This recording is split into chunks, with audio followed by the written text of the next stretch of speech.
presence of God connects me to the world.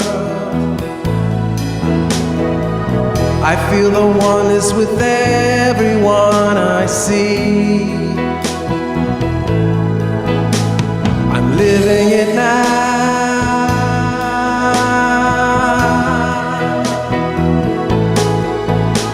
I'm living it now.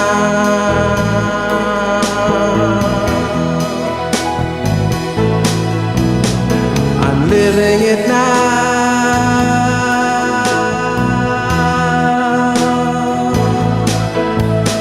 I'm living it now.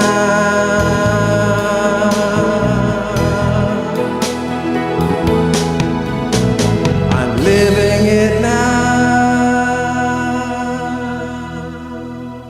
My message I got from Spirit was to really get into living the teachings and going from digging it to living it. So that's the title of my talk today, ladies and gentlemen.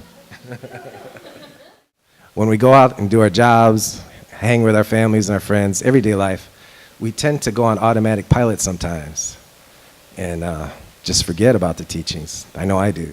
When we go on automatic pilot, I think most of us have been kind of conditioned by society, etc., to have the mindset of I'm separate from everybody else, I'm separate from God, I'm in competition with everybody else, and I'm afraid.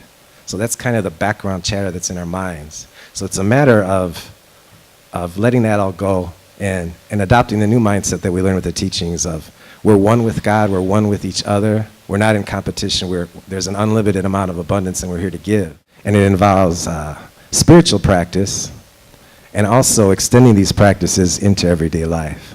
I have a new website up now that has an immersion page and it has a whole list of books and movies and music, kind of like a starting off point to check out with links. So we can really like immerse ourselves in this thing. And science has shown that when we have thinking that goes over and over again, it actually forms pathways, neural pathways. It's almost like a rut or a groove in our minds. And with repetition and immersion like this, we can actually replace those pathways with the ones that we want. And then in terms of spiritual practices, I have kind of a sequence of practices I like to do now. And it starts with meditation. The purpose of meditation is to learn to let go of our thoughts, to completely relax the body, and to expand our awareness so we're aware of the present moment more. And the technique is to consciously relax the body and then have an anchor of some kind, like the breath is a very good anchor to focus on our breathing. And then when thoughts come, which they invariably will, just to gently let go of them and come back to our anchor, which is the breath. And another good anchor is a mantra. Some people prefer to use that, and I find it's good, like if my mind is really chattering away, like something happened and my mind just won't stop thinking about it. When I get to a mantra, it really occupies the mind a little bit more. Another popular mantra is Om Shanti. These are Sanskrit words from India, and Om is like the universal sound, and Shanti means peace. So I'd like you to join me in a little musical chant song thing right now with using this mantra.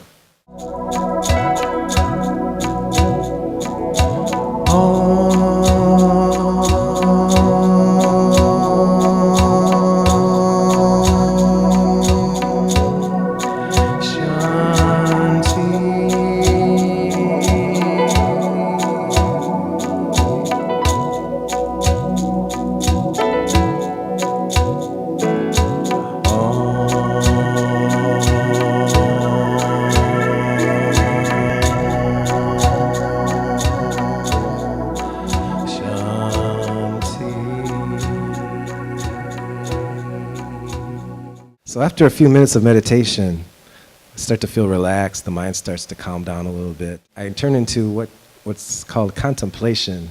And what I mean by this is we open up to the presence of Spirit and invite our awareness to be aware of the presence of God within us.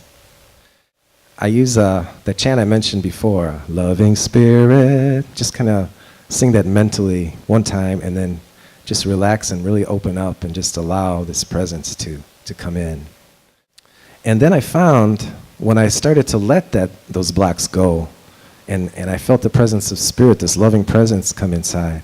Like there was actually a healing going on because these blocks were stuff that needed to be healed. And I felt spirit actually healing it. So this very act of letting go is a very, very healing thing to do.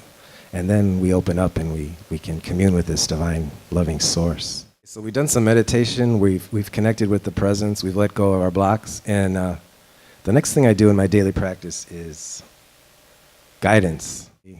I just talk to spirit, I say, what is the highest vision for whatever the situation is? And the thing is to wait, just to continue to relax and just to be open. And most of the time an intuitive answer will appear, and it'll be the perfect answer. And if it doesn't appear during practice, it'll appear just at the right time. And then I end my practice with sending intention. I experienced this at a Buddhist temple a long time ago. I took a meditation class, and they always do a loving kindness meditation at the end. May all beings be happy, may I be happy, and so on. And I thought it was a wonderful thing. But recently I've been reading about some scientific experiments that really prove that our intentions have power. The water crystals that had the positive intentions had these beautiful formations, and the ones that had the negative intentions were all kapakahi, as we say.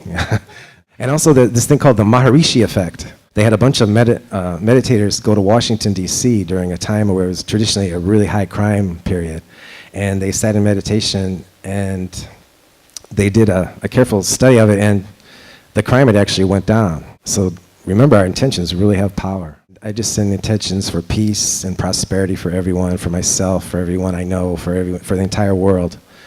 And the most important thing, I send an intention for everybody to know God, to have this personal experience of the presence of God in their lives, which is really what the foundation of everything else. And especially, things in the news, places where there's wars going on and things like that, I send a little intention for those.